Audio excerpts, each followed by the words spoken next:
Hello and welcome to BunkaMania UK here on Twitch. It is that time of year where you gather the family around, you're thankful for everything you have in the world, and you all come together collectively as one to look very menacingly at one another and shout the word that just sums up Thanksgiving. WarGames! Hello! Yes, we are talking about Survivor Series WarGames here on the channel today, and I am joined as always by Harriett, aka Manga Girl. How are you doing, Harriett? Fully recovered now after a late night last night. So somewhat. It's weird. We started about what? The show started at 11 p.m. UK time and finished about 2:30 in the morning. And to be fair, it's like the shows have started at 1 a.m. and finished at like 4:30. So it's kind of like it kind of felt like a normal stream, just like a normal watch along or kind of like, but just finished slightly earlier. Which was nice.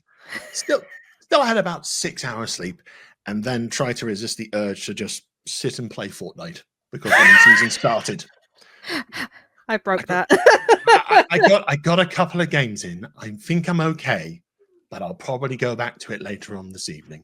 But anyway, that is a BunkaMania stream and conversation for another time. It's all about Survivor Series WarGames. I believe this is the third iteration of Survivor Series WarGames, and this time we were in, I believe, Vancouver for this one.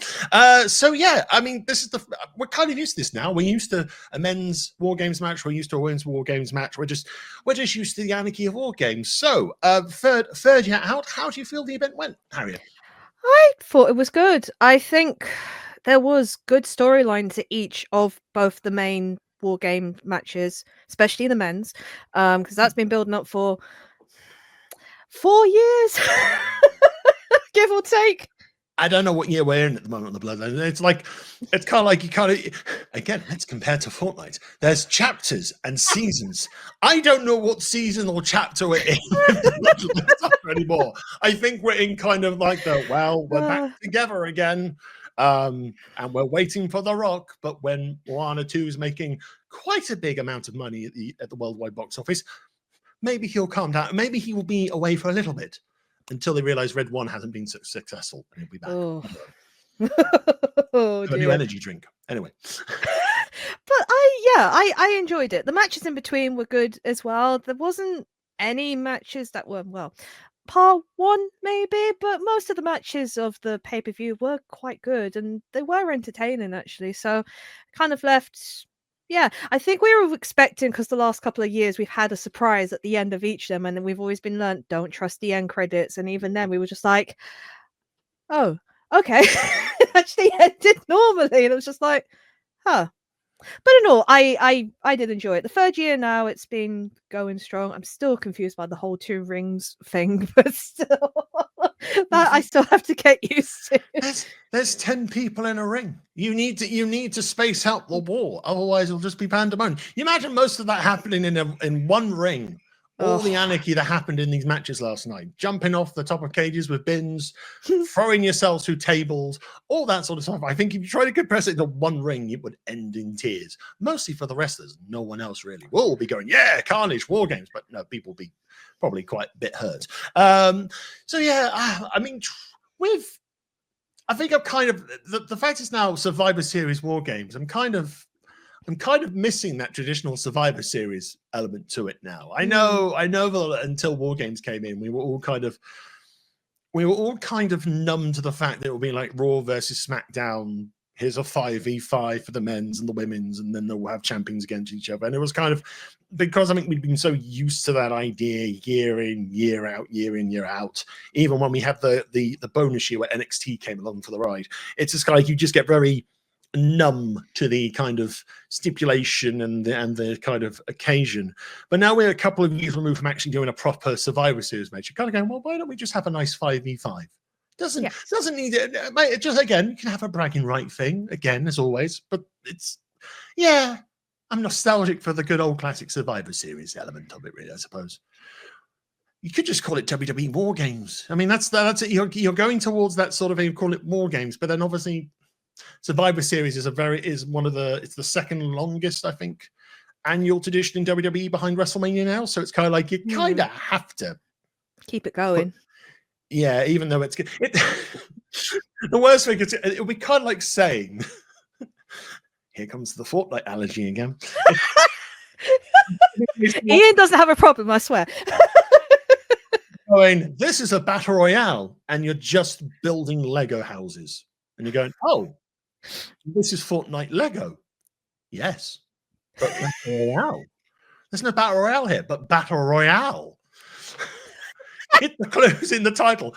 I know Fortnite Lego is not called Fortnite Lego Battle Royale. That's probably not the bestest thing to kind of use to describe, but it's kind of like you've put the name on it and nothing's really being kind of. Yeah, there's nothing Survivor familiar about it as such. It's more like whoever wins. It's it's basically, it's like if you had the traitors. It's like your video, if you show the traitors, but it was just Wheel of Fortune. That's broken me. Says Claudia, welcome. Go right. Welcome to the traitors. Spin the wheel and solve the puzzle.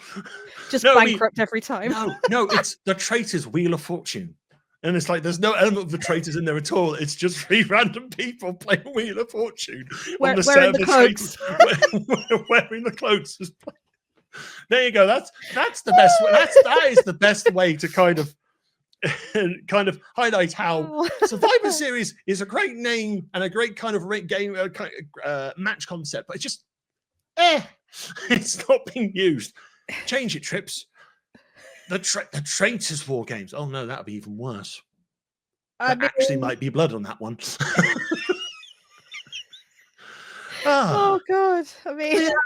I think generally with this show, I mean, we're used to the War Games.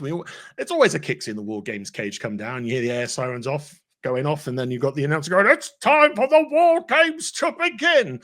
No William Regal being wheeled out for at least 10 seconds to shout War Games. Everyone else gets to shout War Games this time.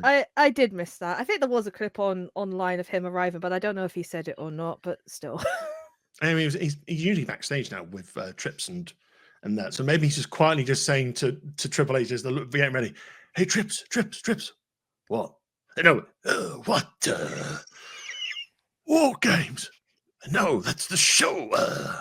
Oh, that thing's. I can't do a good Triple H impersonation. Anyway, but yeah, I think the show in general was again. There's never been a truly kind of terrible show under Triple H at the moment. It's kind of like you have your amazing shows, you have your excellent shows, and then you have your kind of okay, the wrestling's great, but story-wise, not much else really kind of happened here. And I think this year's Survivor Series falls into that, despite the fact there are a few little nuggets of story along the way. But I mean, if you're enjoying the product at the moment, definitely watch it. It was a good event overall.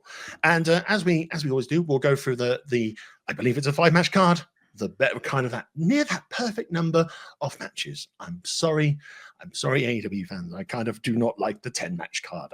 I don't like it. It's like once you're used to 5, 6, 7 match cards, you kind of feel gluttonous just going more. I mean, it'll be nice, but then you get really tired.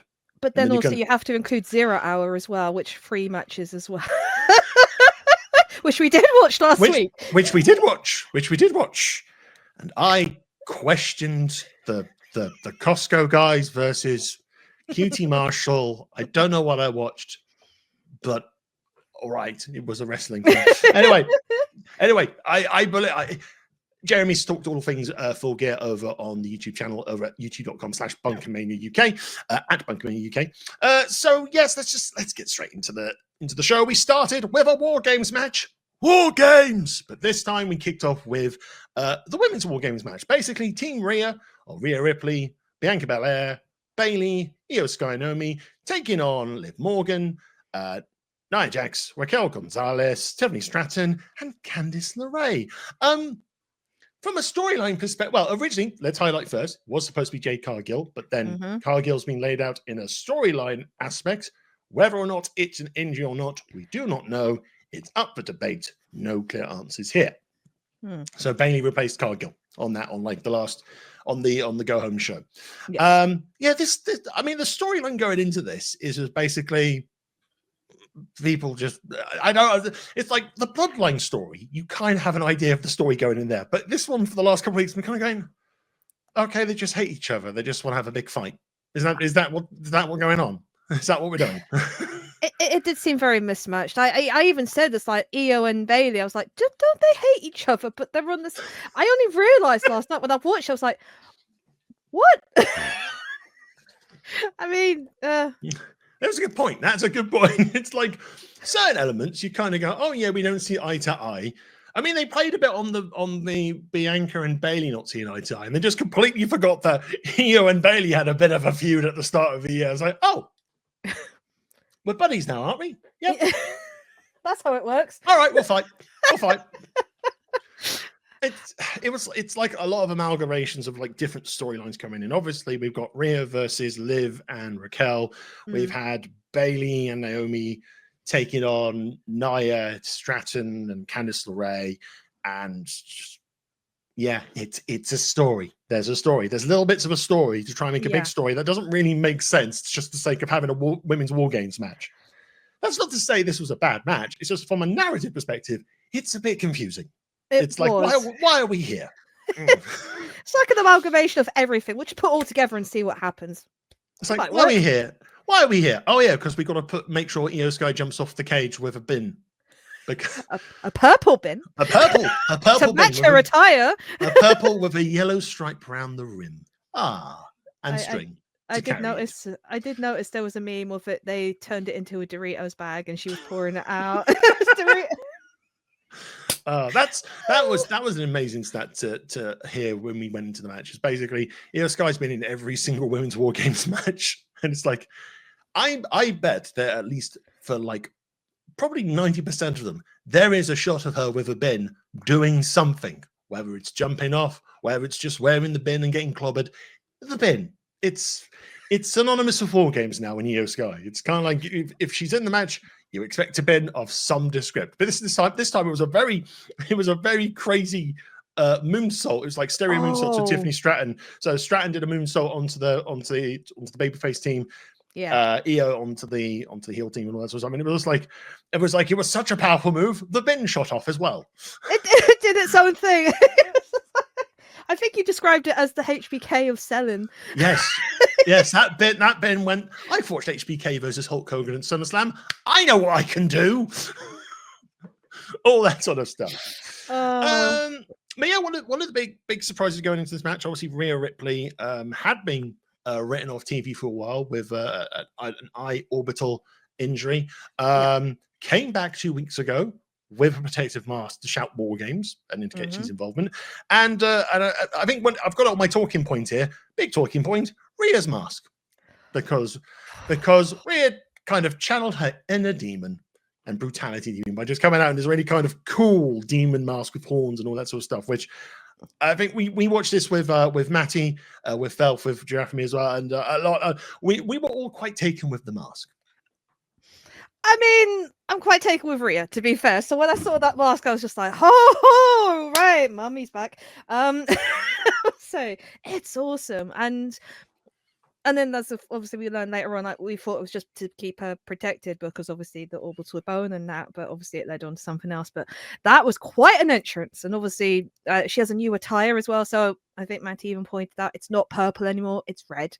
And I think it was to go with the whole blood and because she had B for B. Was it B for B she had written on her mask? Yeah, B for blood for blood, I think. Yeah, that's it. Yeah, so yeah, that mask was something else. It's just like today I was thinking, can I commission someone to do a 3D print of that and I would wear it as a cosplay? Because I would. I would.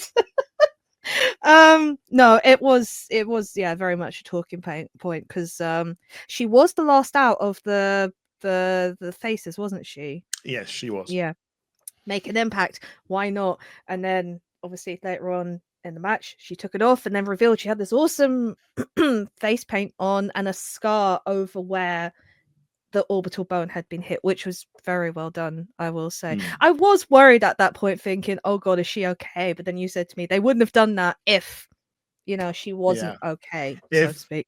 If she wasn't cleared to do that, she'd be wearing that mask for the match, and there'd be no taking it off. Or she might take it off after the match for a post angle or something like that. But because she took it off in the middle of the match, it's kind of probably safe for the moment, as long as we're not being silly buggers with it, I suppose. I mean, basically, the way I would probably look at both the WarGames matches this year is basically little bits and pieces happened in the build-up, but as soon as everyone got in, that's when things got real.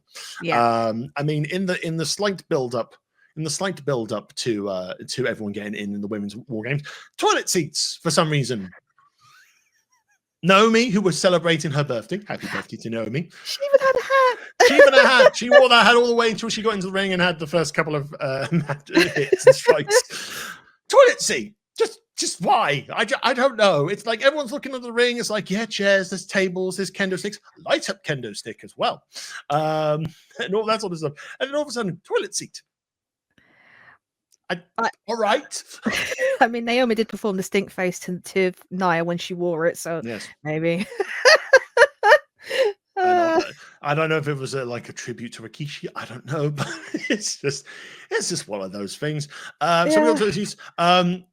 We all kind of sensed that there was going to be an attempt to kind of I should try and cash in because the thing that most everyone noticed was Tiffany didn't have her briefcase, and I said, well, maybe she's got it nearby in something. She had it stashed away in a bin, and then during some element of anarchy where both Liv and Nia were down, she had the briefcase going, I could probably cash in, but who will I cash in? I don't know how to do this. I don't know how to do this in the middle of a WarGames match, which is going on.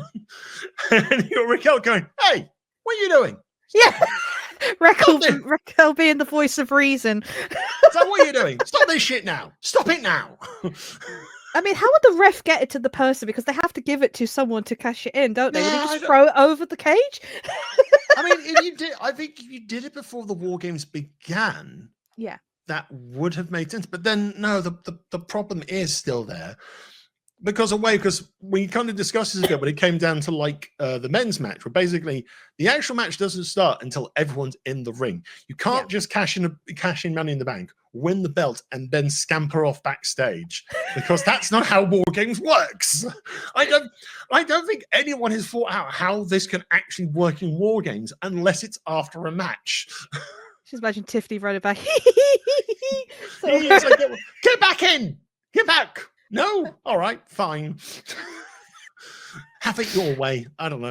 There was a nice little. I can't remember. There was a nice little barrage of like stiff hits all over the shop when everyone got in. It was like I think Bianca got a big boot while holding a chair, which was quite nasty. Everyone just kind of thought, I'm just going to hit one another very, very hard and see what happens.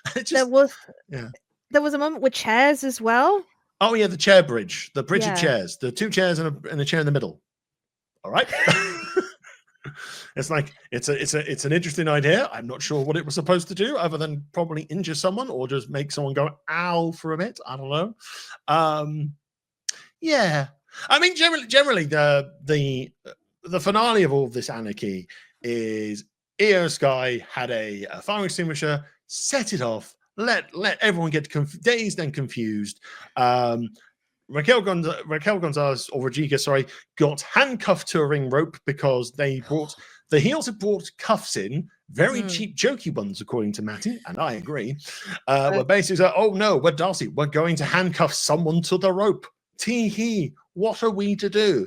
But in the craziness of the smoke, Rhea handcuffed Raquel to a rope, and during a bit of a tense back and forth on the top turnbuckle, Rhea grabbed Liv, put her in a super riptide, through a table to win the match and pin. So yeah, Team Rhea wins this. And yeah, I guess it's leading towards a story of Rhea taking on Liv and probably getting that belt back once and for all. I imagine that will be at Rumble. At this rate, because we still got Io and Liv to have their one-on-one, because Io is technically the number one contender for that belt. But in the meanwhile, Rio that's a different wrestler. Io and Rhea are the tag team. I think we all didn't realize we needed after celebrations. That celebration, I mean, yes, we all stood up and took notice.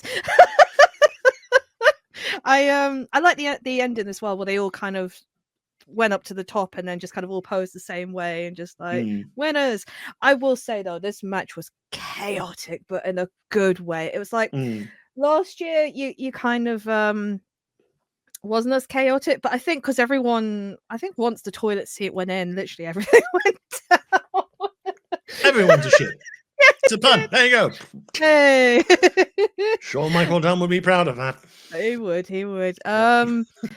But yeah, it was chaotic. You're right. It really didn't kick off until everyone was in, and then it was pretty much, that's it. Like you said, shit's going down, and it was just like, I enjoyed it. I think the right people won, even though I predicted it would be the other team more because of shenanigans. But I'm really happy that Team Rhea won.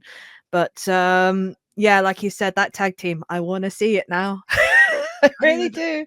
I mean, for the SmackDown side of things, I don't know where we go SmackDown-wise with people, because I think we're going to have the Who Attacked Jade Cargill. Well, yeah. Call it now Bianca, to be honest.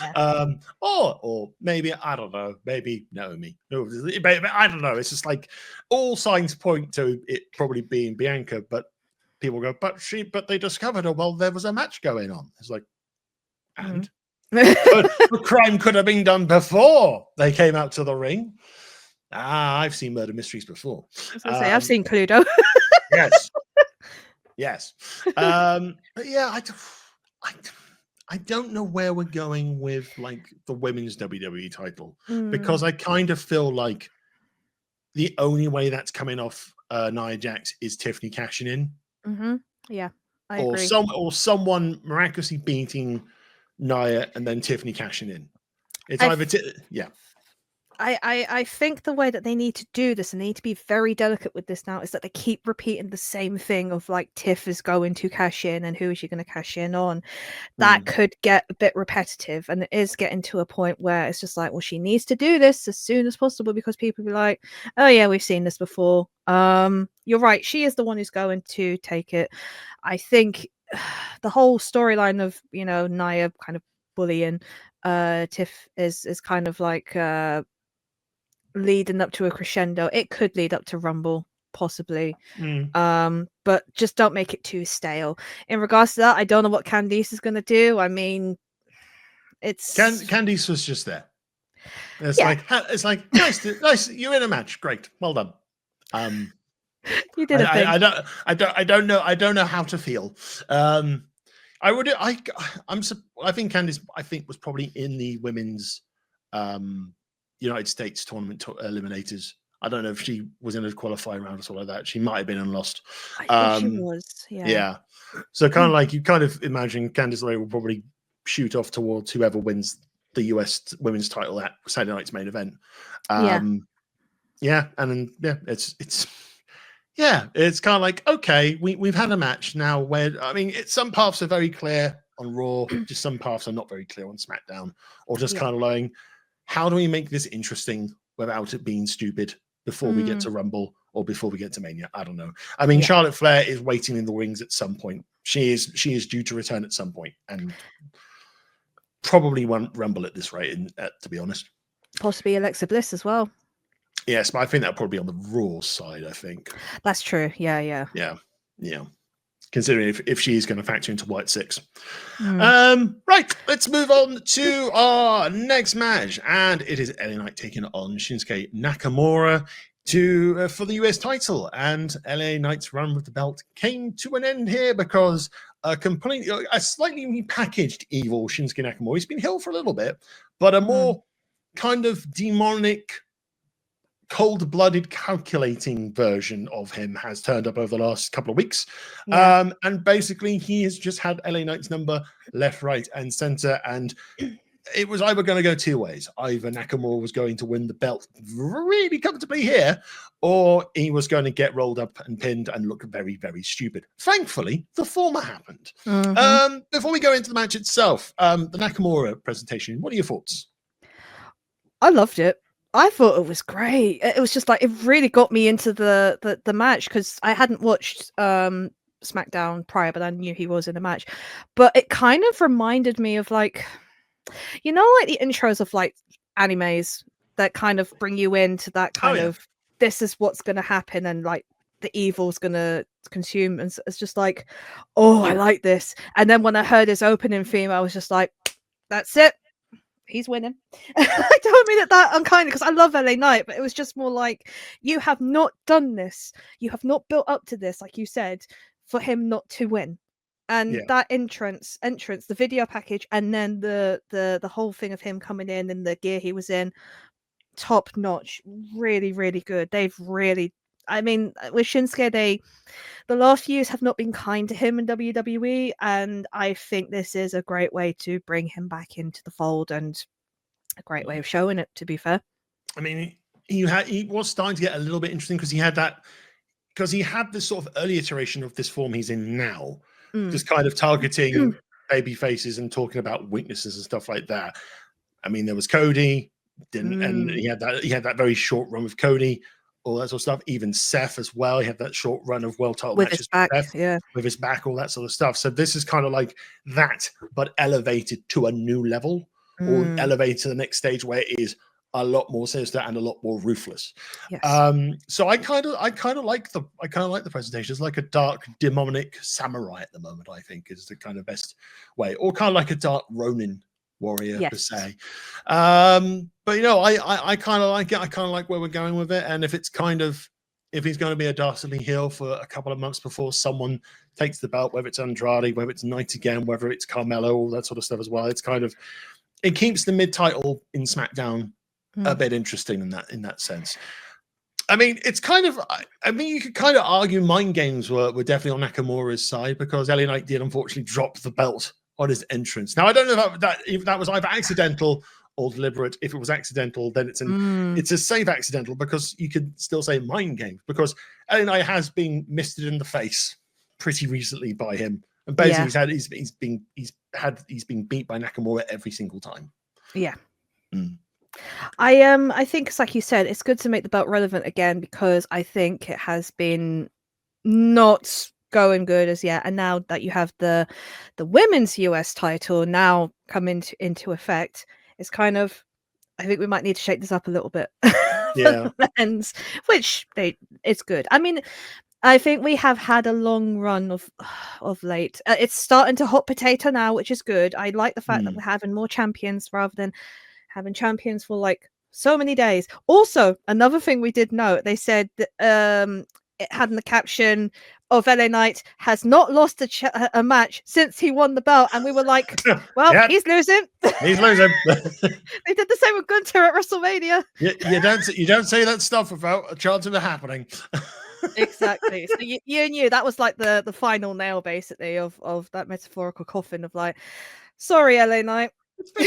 It's been a weird reign for Knight. I mean, it's great that he beat Logan at SummerSlam, and then it's kind of like he's had this sort of kind of mini saga, I guess, of Andrade and Carmelo, and then Andrade and Carmelo had their best of 7, which didn't really have a finish. He had a triple threat, and then LA Knight won the triple threat because of things, and it's just like not really the sort of reign you kind of expected, really, I guess, of LA. I mean, there's still chances for him to regain the belt and have a bit more of a substantial reign. It's just it just kind of petered out and kind of got weird towards the end, I suppose. It's like he's supposed to be a face, but he's not necessarily doing babyface things per se. I don't know. But then you go, but he's a tween. It's like, no. It was weird with the Carmelo Hayes and Andrade, because even I was confused as to, is he heel? Is he face? Is he a tweener? I was completely lost by that. And all those matches were for Nout, pretty much. Yes. And basically, neither one of them became the new champion. Nakamura did. So it's like, okay, this is a thing. I mean, I think in terms of the match, Nakamura has a bit more new offense, so he's doing a lot more strong striking. There was a very gnarly look. I think it was like reverse exploder style suplex that almost saw Knight land on his face. Yes, which looks kind of cool. I think the thing that kind of came towards the thing that kind of made the ending happen was basically it was like a reverse kind of DTT on the metal strip between the two rings, which looked rather nasty as well. And that's the sort of thing. And even in the match he had the night before with Andrade, he beat Andrade by just kind of going just very calculatingly, just kind of lured him in with a sense of sort of a false insecurity. And when he went for his running knees, he just kind of jumped out the way and just removed the turnbuckles or turnbuckle pads and so forth. So it's like, if Nakamura sees an opportunity to do something, he's going to do it. Yeah. So this really gnarly looking neck, like reverse DDT on the metal bear, Kinshasa to the back of the head. Nakamura comfortably wins the belt. I mean, not much of an offense for many night. I would say this is a very comfortable swash, to be perfectly honest. Yeah, it kind of made Shinsuke look good. It didn't really ruin LA Knight, to be fair. I'd say Knight will come back probably next SmackDown and just try and have a rematch, so to speak. Yeah. But yeah, this was the right time and the right moment to do it. And no disrespect to LA Knight, but I think, yeah, this was the right time because, yeah. But it was a good match. I enjoyed it. Like Shinsuke was menacing in that match, and like you said, like the reverse DDT and then the Kinshasa was just like brutal. So perfect way to end the match, really. And it just kind of, yeah. And then the celebratory thing at the end of like the ceremonial thing he did at the beginning was very cool as well.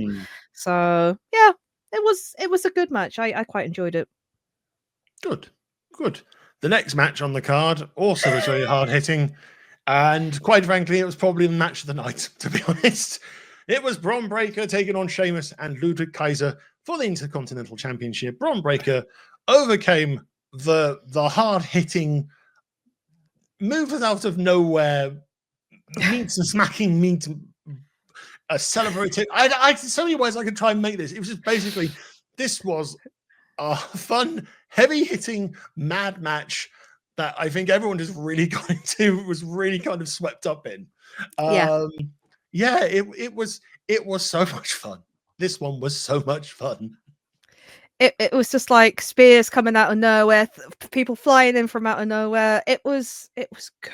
It was just like, oh, I really enjoyed this match. So much things were happening. I was trying to keep up with it, but it was just, Braun is so good. He really is. I do like the fact that this match was actually sponsored by Sonic the Hedgehog 3 as well, which is kind of nice because we've seen memes. You share memes in regards to like, I forgot the person's name, but they make Sonic stuff where they go around the ring, catch a ring, or get speared, and then rings explode. And I'm like, and it's just like, this is perfect. But I honestly, it was good also to see Kaiser. I really enjoyed seeing Ludwig Kaiser in this sort of match, and I think we talked about it. Like, he needs to break away from Gunther at this point. I think it's going to happen anyway. But yeah, because we had a conversation, and like the arrogance, and even like the pretty boy aspect of Ludwig Kaiser. It's pretty much Randy Orton Evolution era. It's like he's like handsome, arrogant, abs, all that sort of stuff. That just being so far up his own arse. He could be double back himself. I don't know. But he kind of walks with the ring with a swagger as well, like the shoulder dipping. What was that start at the runway where he just kind of was stood with the back, and then he just slowly just like these like swift walk backwards of like just doing like butt kicks before he turned around. It was like proper peacocking. It was magnificent to the degree. Peacocking. But no, Kaiser held his own in that match, and it's like I want to see more Kaiser as a solo person, because he's got the promo stuff down well backstage. He's like, he does quite a lot, like on Raw Talk, where he just turns up, he just shouts about European elegance and everyone being just stains on everyone, that sort of stuff. But no, it's like the fact is he's getting involved in like stiff hitting matches. That's a good sign as well. Sheamus is always reliable. He's going to have really good matches at this time. So even Sheamus had a good show. But it's like, oh my word, Sheamus looked like a broken man by the end of it. God, he had so many welts on him as well. Irish skin breaks. I should know. There was, I think one of the best bits was basically, I think Braun had thrown Sheamus over the barricade. Yeah. Kaiser had flung in from out of nowhere to sort of take care of him, like throw him over the steps. Stood right by the barricade. Got really separated. Then just comically timed. Sheamus just stood up and then got the beast of the Balrog on the chest, which when we were watching it, we tried to do our own version of the Irish drinking song from Whose Line Is It Anyway? Oh, I think I broke at that point. It was like 1:30 in the morning, 2:00, and I was just like, nah, I'm done. But the match deserved that Irish drinking song. It did.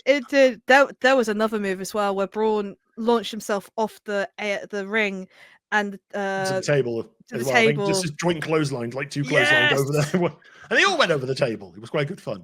It was good. Yeah. But yeah. But yeah, we had this near fall situation where I think Kaiser could have almost won it. Sheamus was almost about to win it. Kaiser had the advantage, and then from out of effing nowhere, flying in and sending Kaiser to the moon, as we described.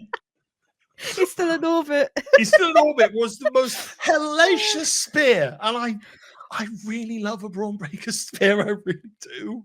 Yeah. I think I really enjoyed you did seeing like you did like that, yeah. It was like, there's gonna be three. Yes, this is what I want. And then a very kind of mild one to Sheamus afterwards as well. He probably used up all his energy on Kaiser, to be fair. It's like super spear to Kaiser, and then like, okay, it's like Sheamus isn't going to give me much of a fight. I'm just going to put him out of his misery. Not even the super spear of just like bouncing back and forth on the rings and then delivering the spear. It was just like, no more spear. One spear. I mean, considering Kaiser's not been pinned, I think a match between Bron and Kaiser would be quite good fun. Yes. Maybe in main events or even at Rumble or something like that, just to really have a bit of fun there. But no, this was fun. This was really, really fun. Yeah, I enjoyed it. This was match of the night for me, to be fair. It was just like what you needed, especially, I mean, after like the brutality of the last match, it was just like, more brutality, come on! We became bloodthirsty monsters. Which then unfortunately made Gunther versus Priest a little bit of okay. So yeah, after the spear, the earth shattering spears left, right, and center. Yes, Gunther defended the World Heavyweight Championship against Damian Priest. Gunther having a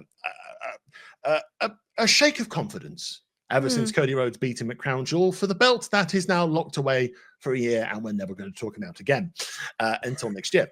And Damian has had his number quite a bit over the last couple of weeks of Raw.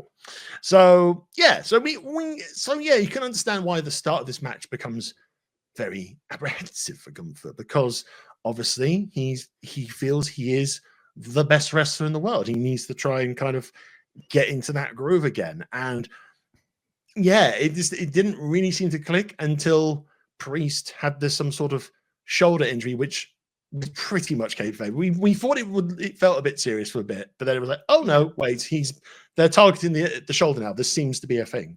Yeah. And there's just, it's like this after the fun of that triple threat and kind of being okay with Nakamura and LA Knight. This match is, I think they tried to kind of steady it out with more of a technical rest hold, like psychological edge to it, and it just didn't work.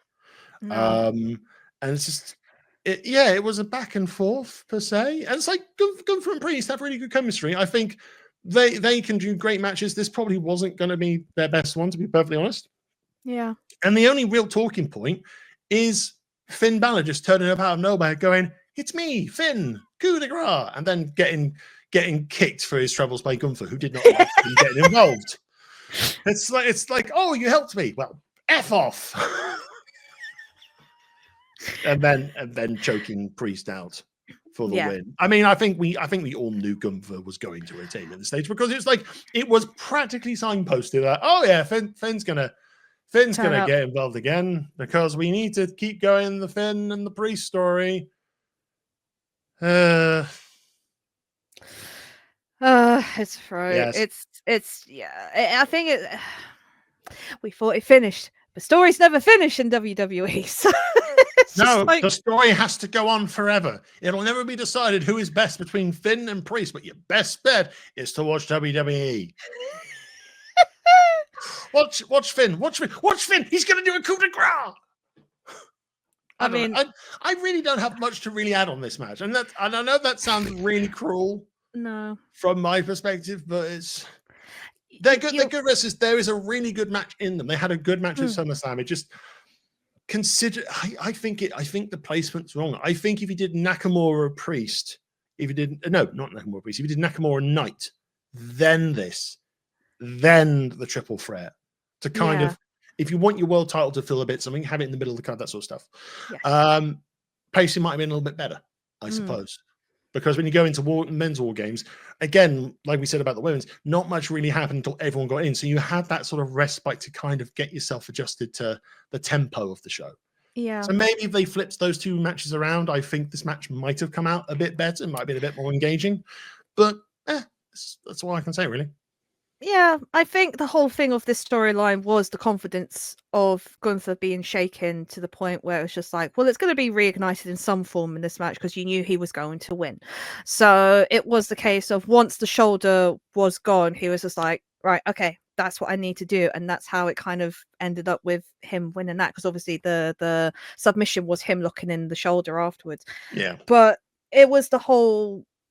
Damien had one, like you said, had one up on him pretty much every week on Raw, up until this point. Like, then Damien was just like, I know I could do this sort of thing.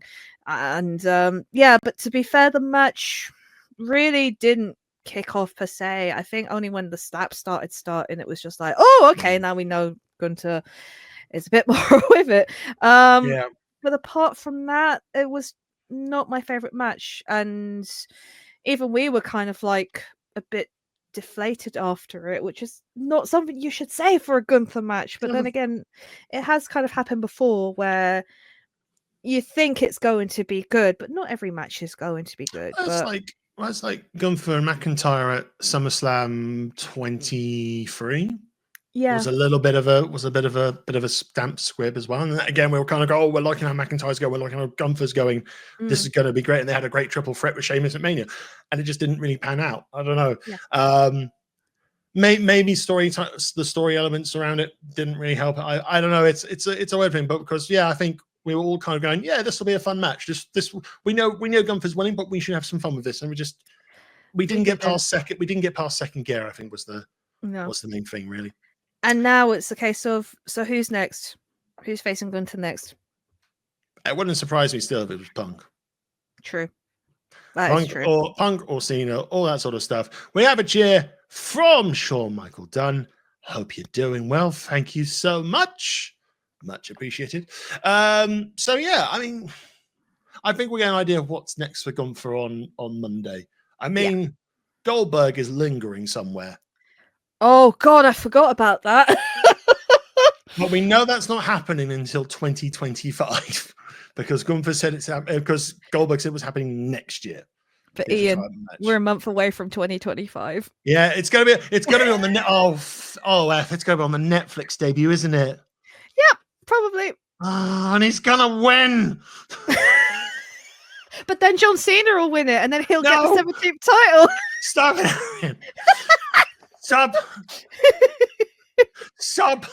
Stop making things happen. I can't make it happen. But imagine. Don't. Just don't. Don't. You know that thing? Just don't. But yeah, we will see what's going to happen to Gunther on Monday because we know Finn and Damien are still going to have a battle. It'll end in either like last man standing, or they'll try and do a Hell in a Cell, but it will just be, hopefully it'll be sponsored by the Pope's Exodus 2. The men's war game match, it's new Bloodline. It's Solo Sikoa looking all smart in his suit with his trusted bloodline of Tama Tonga, Tongaloa, Jacob Fatu, whose most vocabulary in most of WWE has mostly just been "I love you, Solo," even if it's a simple question. It's like, Jacob, we're going to order some food. What would you like? I love you, Solo. It's so good. Is that chicken or the beef? I love you, Solo. Chicken. I love you, Solo. We'll get him the chicken. Chicken. With the barbecue sauce. With the barbecue. This all started last month. Oh, you do your Finn impression. Oh, no. If I move to my Finn impersonation. Oh, is your name Finn? No. Is it Balor? No. You can't come into into Balor Club. Da da da da da da. Finn Balor is here. Da da da da da da. Yes, Finn Balor's here. His name is Finn Balor, and his name is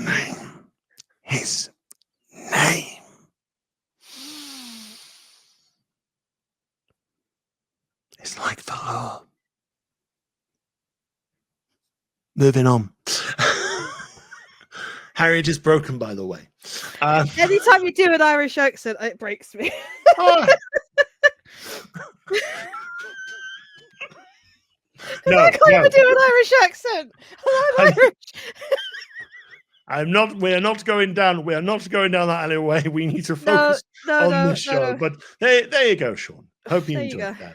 Men's WarGames match. So yes, new Bloodline with everyone, including I Love You, Solo, Jacob Fatu, up against the reformed original Bloodline of Roman Reigns, OTC, main event Jey Uso, Honor You, Sami Zayn, Jimmy Uso, and at the request of Paul Heyman, one CM Punk, who was a surprising last edition. Oh, I forgot to mention on the other team, Bronson Reed.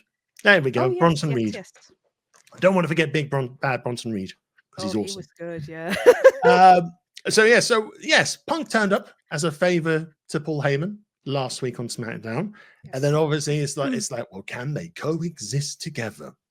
That's the thing, and we had a very interesting cinematic promo between them in a dark room, probably backstage at the SmackDown they filmed the week before, to discuss terms of CM Punk getting involved. And Punk's just gone, well, I'm not in it for the Bloodline. I'm in it for Paul because I'm the original Paul Heyman guy. Or no, Brock Lesnar. Sorry, I'm a Paul Heyman original, all that sort of stuff.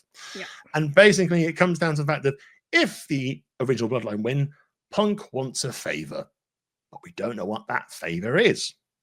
And that adds the tension, the drama, the mystery of this match.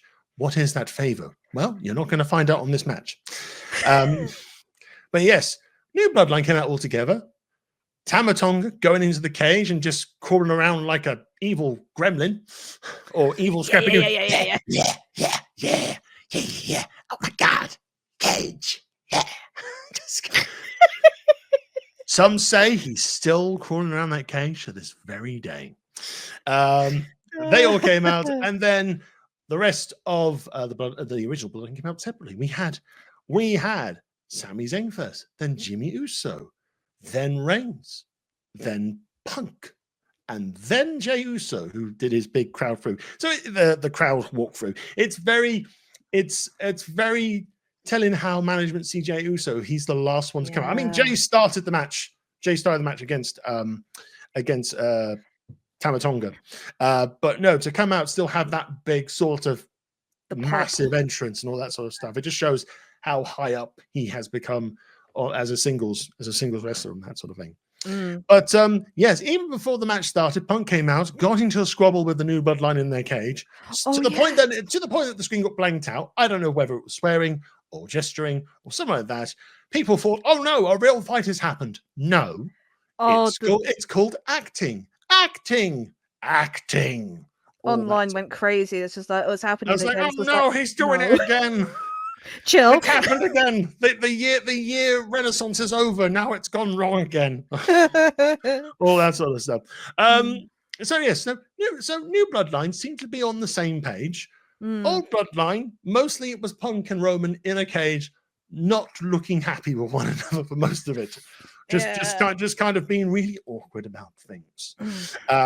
Because the new Bloodline had advantage. So basically, Jey started, and then a few moments later, Bronson Reed came in to kind of really keep the advantage going. And basically, Jimmy entered, then Jacob Fatu, and Sami Zayn, Tonga Loa. all these sort of elements of basically New Bloodline had the advantage every time someone else came into the match for them. Yeah. And there was even this very uneasy moment in the good guys side where basically CM Punk was about to get into the match, but Roman went, "No, Sammy, off you go." And Sammy it's like, "Oh, okay, I'll go into the match," and all that sort of stuff.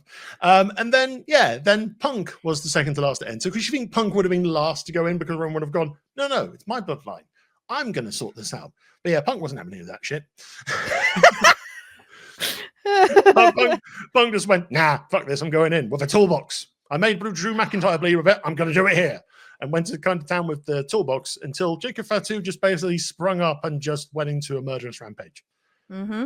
Just to say on this match, Jacob Fatu is still like the MVP of most of the New Bloodline stuff at the moment, because my God, he is so damn cool. Yep.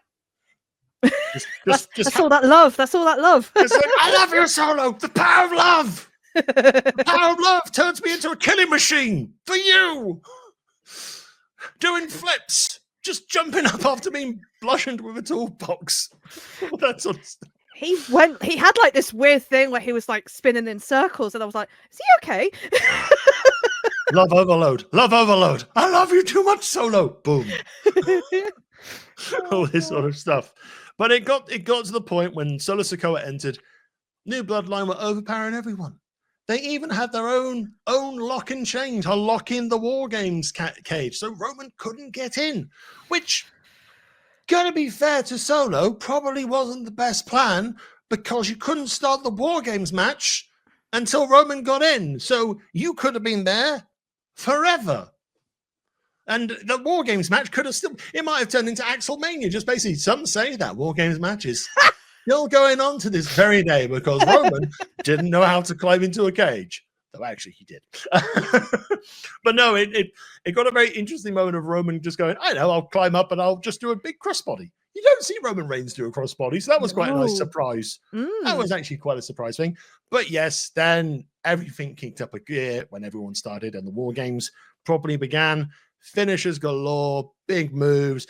One of the big ones was Bronson Reed doing a super tsunami off the top of the cage, my God. and CM Punk saving Roman Reigns at the last moment from utter splat. Utter splat is probably the best way to describe that.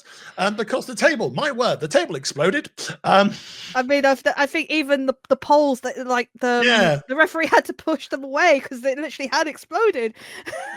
Yeah, absolutely. It was one of those sort of like, it's like, wasn't like akin to like Sami Zayn pulling Kevin Owens off the table when Shane McMahon jumped off Hell in a Cell. Yeah. This was kind of like, oh no, it was like, again, a little bit like a sudden, oh my no, what's going to happen?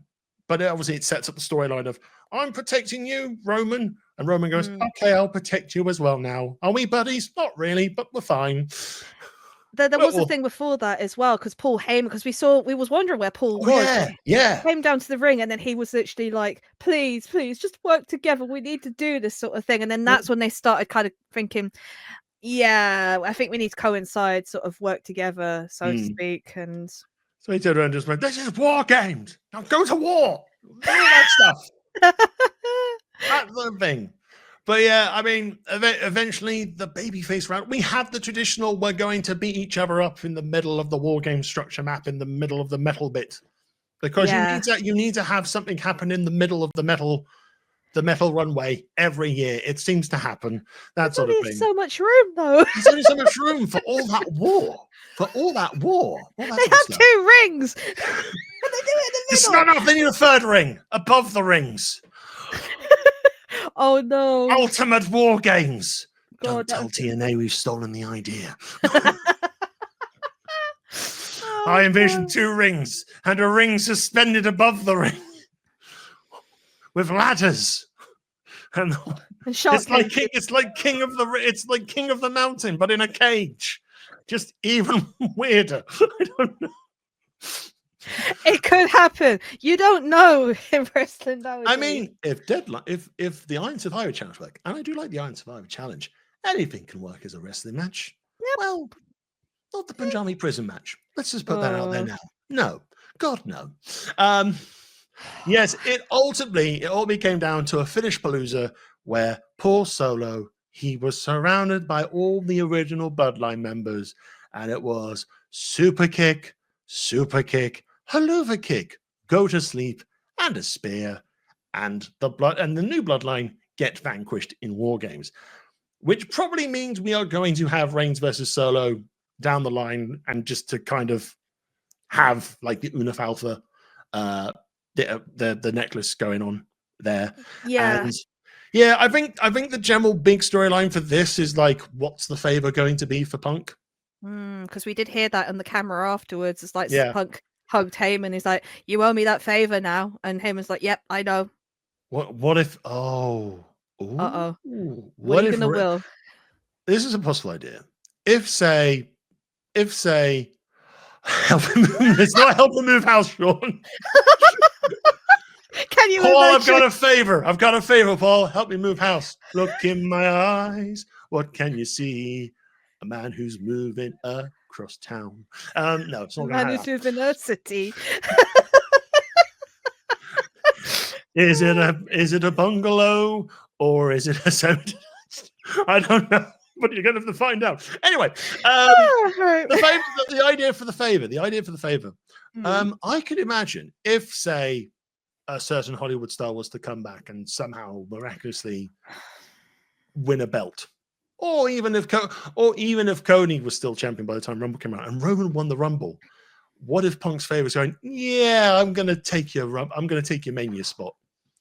Oh, there's that. It's basically, it's either he's gonna get a championship match or he's getting a Mania main event match. Do you know what? I wouldn't mind the Mania event, because I think it's been on the cards for such a while, and obviously injury and whatnot. Yeah, so I mean, yeah, you've got Seth. You have Seth. What was he? You got Seth and Punk as a potential option, which is all right. Yeah. It's fine.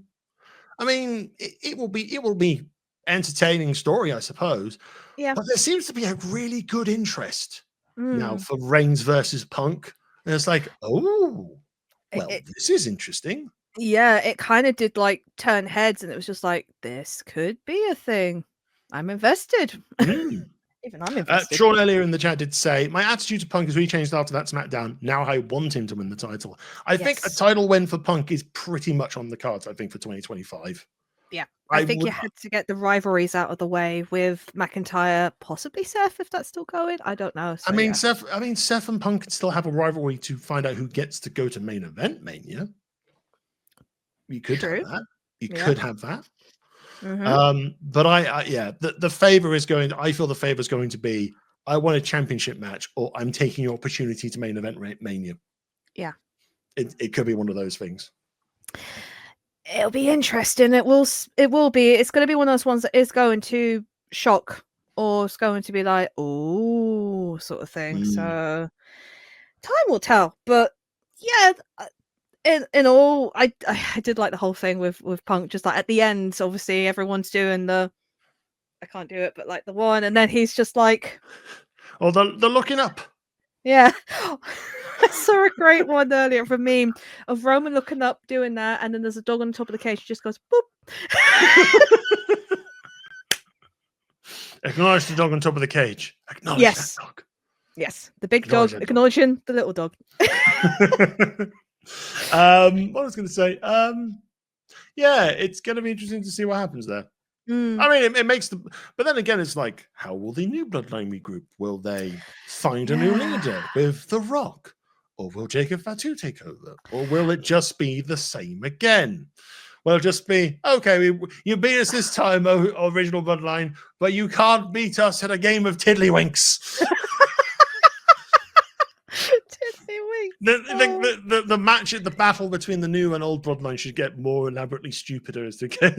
Okay, wait, you're not going to. It's like, okay, you've beaten us in WarGames, but you can't beat us in the first one to get to Walt Disney World in Orlando, Florida, from this location right now, right here, right now.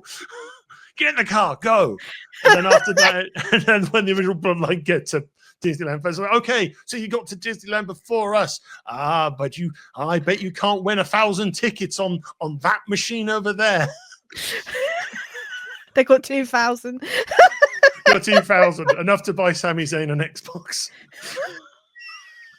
Okay, so you got more tickets and you got Sami Zayn an Xbox, but you can't eat many more burgers than I can. Jimmy and Jay's just like, yeah, we got this. That's basically what's going to happen with the storyline, isn't it? It's just going to be, we're going to carry on. It's like, all right, you beat us this time, but you're not going to beat us with this match. Oh, I want to see that now. Oh my god. Oh god. Oh dear. This storyline is gonna go. It's gonna go on, though. To be fair. Yeah. Well, we'll see. The Rock's getting involved at some point. We've still got Hikuleo to debut somewhere. Yes. We've also got Lance and Hawaii as well.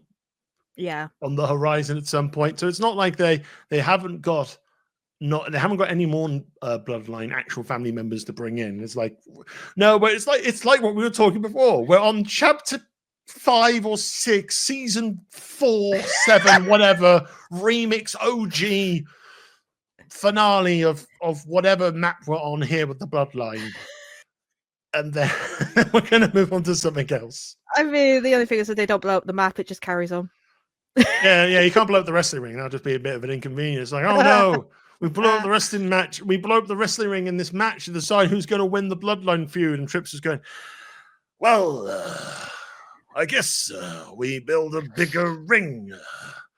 Build 3 rings. We bring 3 rings with one above. A triple decker.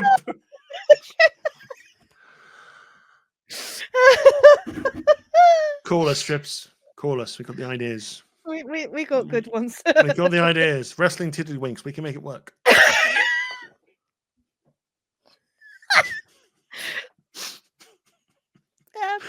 Anyway, I think that's a good point to kind of wrap up, to be perfectly honest. So, yeah, I think we will call time on today's episode, looking at Survivor Series. Thank you for watching. Thank you for listening. All that sort of stuff. Or even if you're catching us on a repeat over on our YouTube channel at youtube.com/@BunkaMania UK, where you can find other wrestling reviews. We talk about, well, Jeremy talks about Full Gear, the recent one from AEW that happened a couple of weeks ago. We even do a bit of movie reviews there as well. We've got Transformers 1, we've got The Chaperone, we've also got, I have a feeling next weekend we might do a special live back-to-back edition of Ghosts of the Movies where we talk about Kingdom Evil and Money Plane, Kelsey Grammer, The Rumble, The Colonel, The Machine Gun, shouting very loudly, and a heist that just happened. Has to be seen to be believed. But yes, if you would like to know when we go live for that, hit us up on Twitch, twitch.tv/BunkaMania UK. Hit the follow button. It's completely free to do so, and you will be notified when we go live. We also had Quiz Smash this past Wednesday as well. It's our monthly game show where guests take on my fiendish challenge. We had a fun little match on Wednesday this week. And yes, there'll be more Quiz Smash on the horizon as part of Danemas towards Christmas as well. So do keep on the lookout for that. And we also do our own solo content as well. Harriet, where can people find you? You can find me on here on Twitch, Harriet_Manga Girl. I stream at least once a week. I don't know when I'm streaming this week, but if you follow me on Blue Sky, under Manga Girl 232, I will upload when I'm streaming. It's usually on the day, and it's around 8 o'clock. At the moment, I'm playing Astrobot, and I'm probably going to carry on with that.